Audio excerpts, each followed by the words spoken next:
For this fleet, 80% of accidents were caused by following too close, and 20% came from hitting items in parking lots. Here's what was done about it.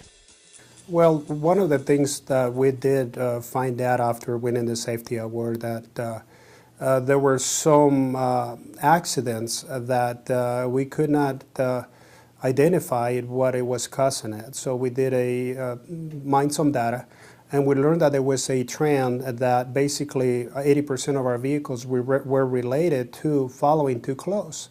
So when we start looking at the data a little bit closer, we learned that that's an issue.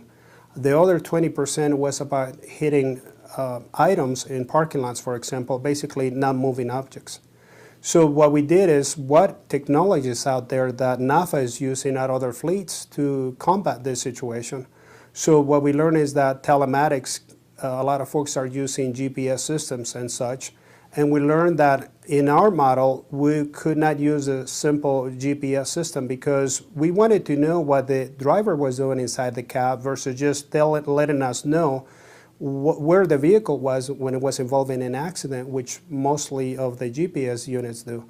So what we learned is that we find a product out there that gave us a GPS and a camera inside the cab. And this camera allows us to look forward and look also inside the vehicle, which show us what the driver was doing at the time of the accident. And it records 8 minutes back and 8 seconds back and 8 seconds forward. So we actually have a full picture of what went down. So we got the systems in our fleet. And now that alone has reduced almost 90% of our accidents related to following too close.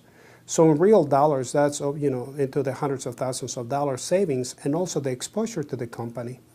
The initial program had a little bit of resistance because of private issues. Basically, drivers didn't want to have somebody looking at them, Big Brother looking at them. So what we did is actually show them that it was this tool was not only a benefit for AAA, but also a benefit for them because they had the option of pushing the button in case they got themselves into trouble.